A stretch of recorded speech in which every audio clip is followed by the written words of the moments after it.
নমস্কার বন্ধুরা, আশা করি আপনারা সকলে ভালো আছেন। কাকলি কিচেনে সকলকে স্বাগত। আজকে আমি আগের দিনের বেঁচে যাওয়া আটা মাখা দিয়ে দারুণ একটা টিফিনের রেসিপি বানিয়েছি।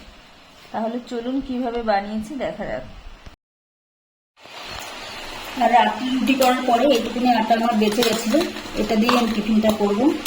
আটাটা অনেকটা নরম আছে এখন। আমি এখন এর ভিতরে একটু আটা দিয়ে একটু শক্ত করে মেখে নিতে হবে। তো আটা দিয়ে একটু শক্ত করে মেখে নিচ্ছি।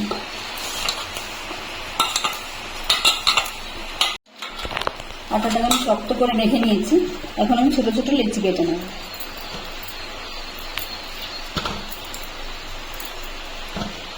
ছোট ছোট করে লেচি কেটে নিলাম। এখন আমি লম্বা করে নিচ্ছি।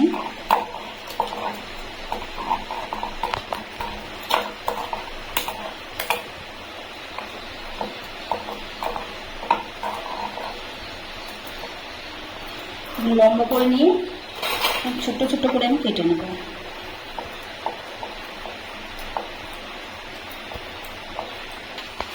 একটা কাঁটা চামচ নিয়েছি, কাঁটা চামচ একটু তেল লাগিয়ে নিলাম। ছোট ছোট বলের মতন করে নিয়েছি আমি। বলের মতন করে নিয়ে আমি এখন এই কাঁটা চামচের উপরে এভাবে দিয়ে দিলাম। তারপরে হাত দিয়ে এরকমভাবে বানিয়ে নিলাম। সবগুলো আমি এইভাবে করে নেব। আপনারা বড়ও করতে পারেন, আমি খুব বেশি বড় করছি না, একটু পাতলা করেই করছি। এরকম কি সুন্দর ডিজাইন হয়ে গেল। সবগুলো আমি এইভাবে বানিয়ে নিয়েছি। আমি জল গরম করতে বসিয়েছি। এখন এর ভিতরে আমি দিয়ে দিচ্ছি কিছুটা লবণ, আর দিয়ে দেবো 1 চামচের মতন সাদা তেল। জলটাকে এখন টকবক করে ফুটিয়ে নিতে হবে। জল টকবক করে ফুটে গেছে, আমি একটা একটা করে এখন ছেড়ে দিচ্ছি।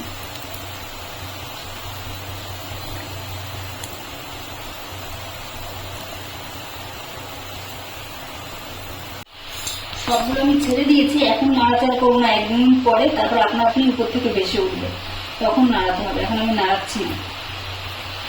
দেখুন এখন 2 মিনিট হয়ে গেছে, আপনার আপনি উপর থেকে ভাজতে আরম্ভ করেছেন। আমি আর 2-3 মিনিট সেদ্ধ করে নেব।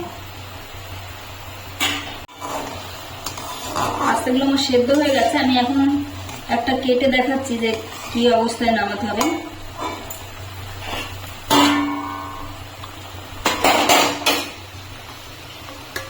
দেখুন এখন আর ছুরির গায়ে লাগছে না, সুন্দর সেদ্ধ হয়ে গেছে। এখন আমি নামিয়ে নেব। আমি এখন তুলে নিচ্ছি, একটা ছাঁকনির মধ্যে আমি তুলে নিচ্ছি। আর জলটা ফেলবো না, জলটা আমার পরে একটু লাগবে গ্রেভি বানানোর জন্য।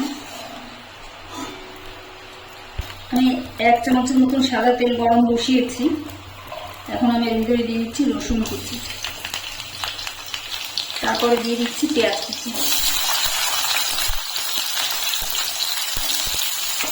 পেঁয়াজ আর রসুনটাকে হালকা একটু নেড়ে নেব।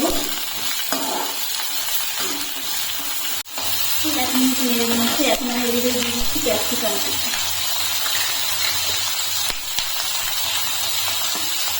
তারপর দিয়ে দিচ্ছি টমেটো কুচি,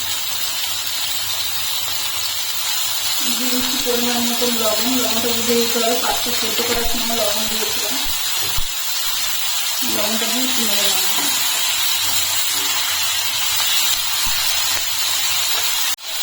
সবজিটাকে খুব বেশি ভাজবো না, হালকা একটু ভেজে নিতে হবে। এরপর আমি দিয়ে দিচ্ছি এর মধ্যে 1 চামচের মতন সোয়া সস, একটু বেশি পড়ে গেল। এখন আমি দিয়ে দিচ্ছি 1 চামচের মতন চিলি সস,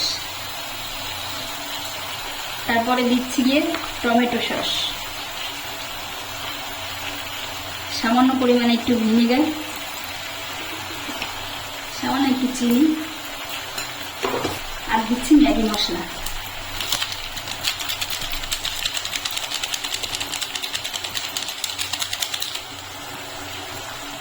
সবকিছু একটু কষিয়ে নেব।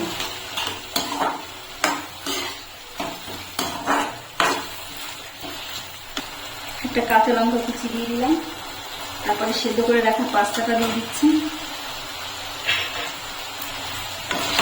নেড়ে নেব।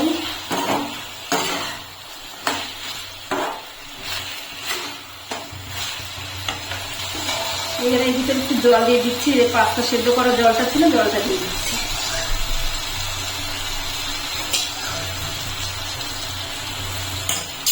জলটা দেওয়া হয়ে গেছে, এখন আমি এটাকে 5 মিনিট রান্না করে নেবো।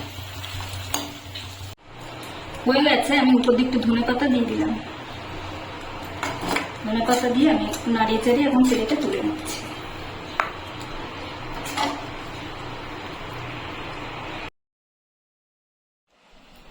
রেসিপিটি যদি ভালো লাগে তাহলে একটা লাইক, কমেন্ট ও সাবস্ক্রাইব করে পাশে থাকবেন।